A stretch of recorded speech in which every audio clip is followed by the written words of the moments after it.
आज आप लोग को बताने जा रहे हैं क्या, तो पर्सनालिटी डेवलपमेंट यानी व्यक्तित्व विकास। यानी व्यक्तित्व विकास होना क्यों जरूरी है हम लोगों के पास, पर्सनालिटी डेवलपमेंट होना क्यों जरूरी है हम लोगों के पास। तो जैसे कि बोला जाता है कि पर्सनालिटी दो प्रकार के होते हैं, पर्सनालिटी दो प्रकार के होते हैं, इंटरनल पर्सनालिटी और दूसरा एक्सटर्नल पर्सनालिटी। बात करें हम लोग क्या, इंटरनल पर्सनालिटी की, तो इंटरनल पर्सनालिटी में जैसे कि आ जाता है क्या, बॉडी लैंग्वेज। जैसे कि आप किस तरीका से बात करते हैं, कैसे अपने बॉडी को यूज करते हैं, बॉडी लैंग्वेज में किस तरीका से लोगों से बातचीत करते हैं, कैसे आपका बातचीत करने का स्टाइल है, ये सारा चीज क्या आ जाता है आपका बॉडी लैंग्वेज में। दूसरा में आ जाता है क्या, सीएस यानी कम्युनिकेशन स्किल्स।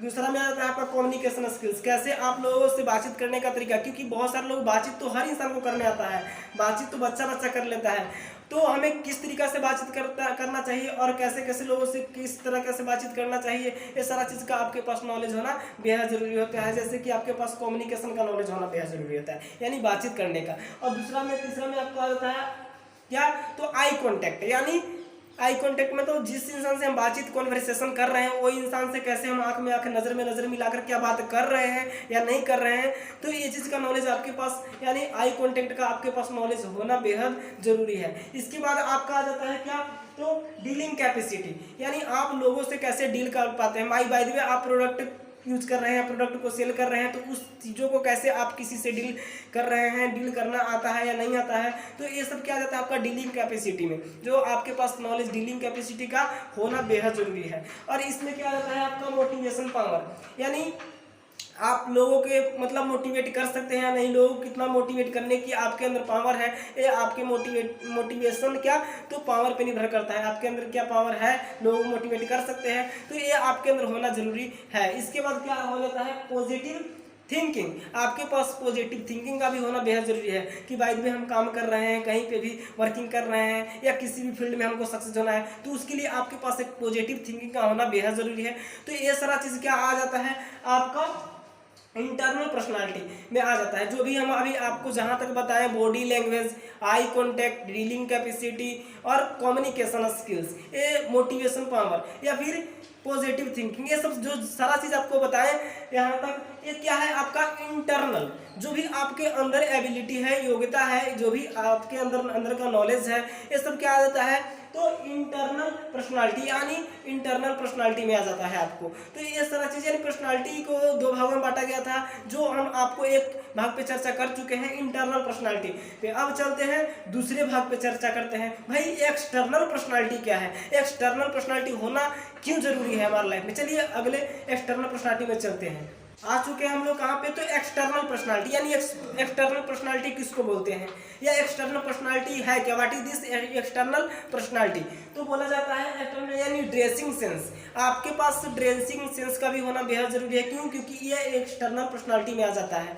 जब आप लोगों को अट्रैक्ट कर सकते हैं अपने ऊपर, यानी उसको हम दिखावे के लेकर के हम जैसे कि यूज कर सकते हैं, या फिर देखने के लिए जो हम दिखते हैं, वो बोला जाता है ना कि जैसा लोग आज दिखता है उस तरीके से क्या मार्केट में दिखता है, कि जो दिखता है वही बिकता है। तो अपने को पहले क्या करना है, लोगों के बीच एक बेस्ट पर्सन में दिखने के लिए हमारे पास क्या, तो एक्सटर्नल पर्सनालिटी यानी ड्रेसिंग सेंस का होना बेहद जरूरी है। जो हम देख सकते हैं जैसे कि अच्छा शूज, अच्छा ड्रेस, अच्छा वेल कोड, अच्छा क्या आपके पास टाई, अच्छा ब्लेजर, ये सब क्या है, अच्छा घड़ी, ये सब क्या है आपका एक्सटर्नल पर्सनालिटी में आ जाता है, यानी ड्रेसिंग सेंस में आ जाता है।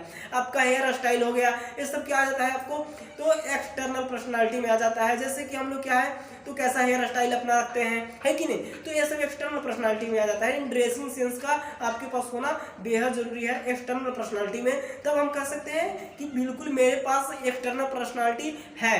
क्यों, क्योंकि बोला जाता है कि पर्सनालिटी उस इंसान को हम बोल सकते हैं जिसके पास एक्सटर्नल और इंटरनल दोनों पर्सनालिटी हो। क्योंकि हम लोग क्या सोचते हैं कि भाई क्या मस्त ड्रेस पहन करके मार्केट में निकला हुआ है, इसके पास क्या पर्सनालिटी है, लेकिन ये गलत है। क्यों, क्योंकि हम उसको देख रहे हैं ऊपर से, बस एक्सटर्नल पर्सनालिटी को देख रहे हैं, क्या उसके पास इंटरनल पर्सनालिटी को हम लोग देख रहे हैं, बिल्कुल नहीं। जबकि हम कह सकते हैं तभी एक बेस्ट पर्सनालिटी कह सकते हैं किसी को जब उसके अंदर एक्सटर्नल और इंटरनल हो, तब जब उसको हम जज कर पाएंगे क्या इसके अंदर है एक्सटर्नल, इंटरनल है, एक्सटर्नल है, तो इसके पास एक बेस्ट पर्सनालिटी है, वरना नहीं। क्यों, क्योंकि एक्सटर्नल अगर हमारे पास है, जैसे कि मेरे पास क्या है, एक्सटर्नल है, दिखावे के लेकर के है बहुत सारा चीज, ड्रेस अच्छा है, ड्रेसिंग सेंस अच्छा है मेरे पास, हेयर स्टाइल मेरे पास अच्छा है, ड्रेस जूता शूज वगैरह जो भी है मेरे पास, टाई वगैरह ब्लेजर वगैरह बहुत सारा चीज़ है, लेकिन हम लोगों को दिखावे के लायक सिर्फ है। और ऐसा नहीं कि मेरे पास कम्युनिकेशन स्किल्स नहीं है, आई कांटेक्ट नहीं है, बॉडी लैंग्वेज नहीं है, मोटिवेशन पावर नहीं है, डीलिंग कैपेसिटी नहीं है, पॉजिटिव थिंकिंग नहीं है, तो हम नहीं कह सकते कि मेरे पास क्या तो पर्सनालिटी है। जबकि आपको अगर बोला जाता है कि इंटरनल है तो एक्सटर्नल नहीं है, और इंटरनल है तो एक्सटर्नल नहीं है, और एक्सटर्नल है तो इंटरनल नहीं है, तो दिक्कत हो सकता है। यानी आपके पास अगर पर्सनालिटी बेस्ड कहने का है तो आप बिल्कुल अपने आप को बेस्ट पर्सनालिटी के रूप में देखना चाहते हैं, तो आपने आपको दोनों तरीका से अपडेट करना पड़ेगा। एक्सटर्नल रखना पड़ेगा आपको पास पर्सनालिटी और इंटरनल दोनों, तभी हम अपने आप को कह सकते हैं 100% एक बेस्ट पर्सनालिटी हम खुद हैं।